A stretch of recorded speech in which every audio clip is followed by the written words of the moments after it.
Yo, yo, yo, it's your boy Casual Real with the Silent A podcast. And man, we're back with another one and a quick one at that. Yo, hit that like button. It's free, helps us get eyes on the show. And more importantly, continue to subscribe, man. We really appreciate that love. And for this, let's get straight into it. It's your 3-minute fight drill, your 3-minute fight breakdown. And we got the likes of Katie Talyor taking on Amanda Serrano for the third damn time. Yeah, we got it going on July 11th, 2025. Who do we have winning this fight? We're torn.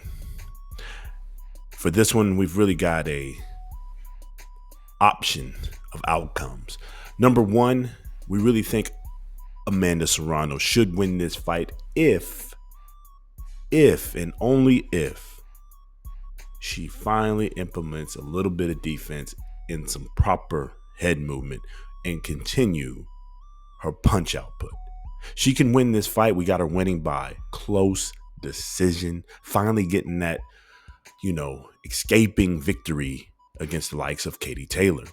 But if Amanda Serrano does not walk into this fight and move her head and implement some proper defense, at least elevate it from what she's done in the past couple of fights, she will lose again for the third time. It's been proven by the judges. They, for whatever reason, they do not like her style. They do not like how her input goes into this fight. They don't like how she gets hit in this fight. I think both women put on a great show for fights number 1 and 2. I think both women throw punches with bad intentions.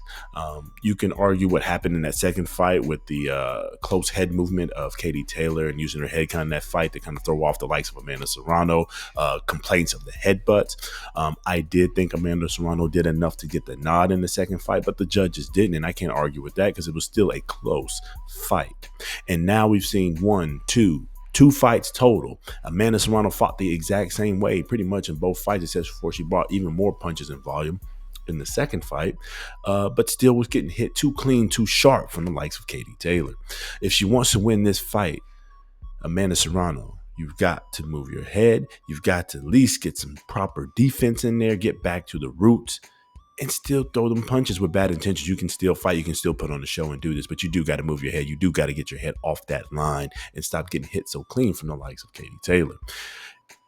We can argue if she won the second fight or not, but it's been proven the judges back-to-back think she loses with this same style of output.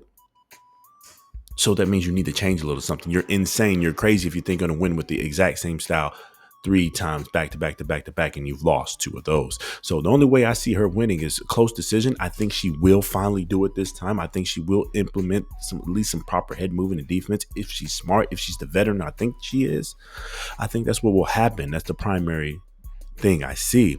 If she doesn't, then I've got Katie Talyor winning again by split decision or close decision in this case. The second outcome, believe it or not, I believe we may see a draw this go time for this third and final fight between these classic women, these classic warriors.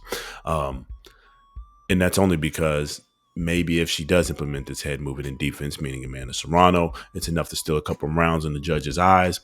And Katie still brings that fire, that oomph that she has. She's a proper woman. She's a proper boxer. She's got good ring IQ, good boxing technique. I don't expect her to change too much of her tactics. And I expect her to fight clean. It's probably going to be hard to judge, hard to score. And we could really end up with a draw between these 2 women. That's the 2 outcomes I see. Amanda Serrano, close decision only if she implements defense and head movement. And Katie Talyor will win clearly by decision again if she does not do that. And then the second outcome, the draw. Either way, it's going to be blood in, blood out. These 2 women are going to give us a classic war, classic fight. I think we're going to see them both stick behind a proper jab. I think you're going to see Amanda Serrano still move on the inside, even though I don't really want her to. I think she can move around and fight at a decent range, but I think she's still going to go in. That's just what's built in her. She's a true fighter, a true warrior, but hopefully she implements that head movement and get up out the way, get up off the line. You got to change your tactic. Katie Talyor is going to do what she does best. Proper shot placement, controlled rhythm. She's well composed in the ring, and I expect her to manage this fight like she's done the first 2. It's going to be tough, though. It's going to be a war. Both women are a year older. Both women have been through 2 wars with each other, back to back. And it's going to be a war of attrition and fatigue once we get up in there. It will go all the way. I don't see no one getting knocked out.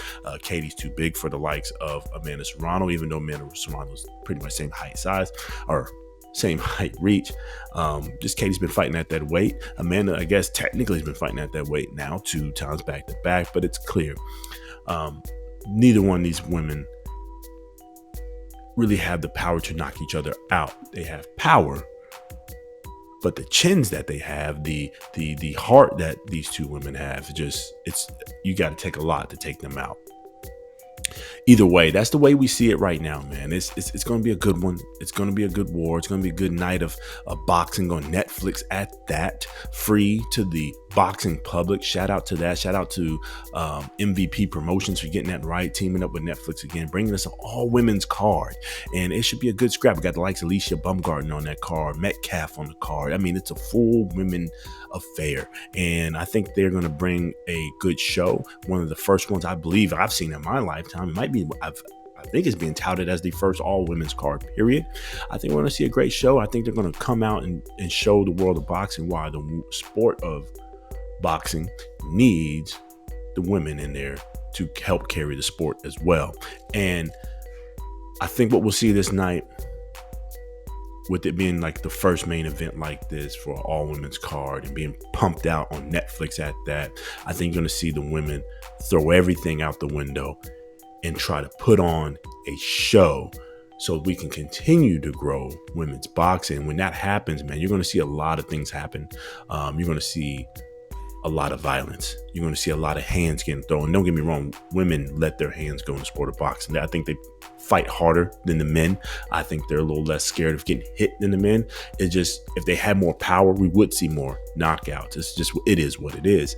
But shout out to power, because you got people like Alicia Baumgartner that does get knockouts. With that said, this type of event that we're going to see this night, July 11, 2025, there could be an upset.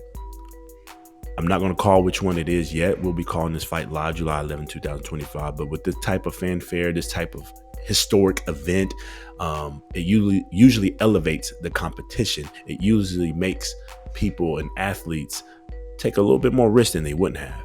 So I say that to say, on the card, we'll get down to it on the fight night. We'll call it live.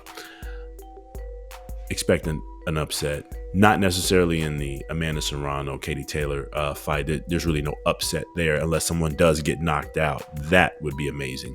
But like we said, that fight right there is going to be all out war, blood in, blood out. Two women, two veterans. They've seen each other. They're used to each other. They're acclimated to their styles. But I do need Amanda Serrano to change hers. And to quickly wrap this up again, because we're talking a little bit too long. Amanda Serrano, implement head movement, proper defense, keep the same punch output. You will win this fight. If you do not, you miss on any of those three, Katie Taylor's game. Worst case, we could still see that draw, sprinkle a little bit on that back end. Either way, man, it's your boy Cash Brell with the Sunday Podcast. Hit that like button first. Let us know what you think about this fight, who you got winning, who's going to take all the marbles here. I mean, technically Katie is 2-0, but the third one, to me, will settle it all. You're only as good as your last fight. Let us know who you think got this one, and then more importantly, continue to subscribe, man. It's your boy Cash Brell with the Sunday Podcast. Until the next time, peace.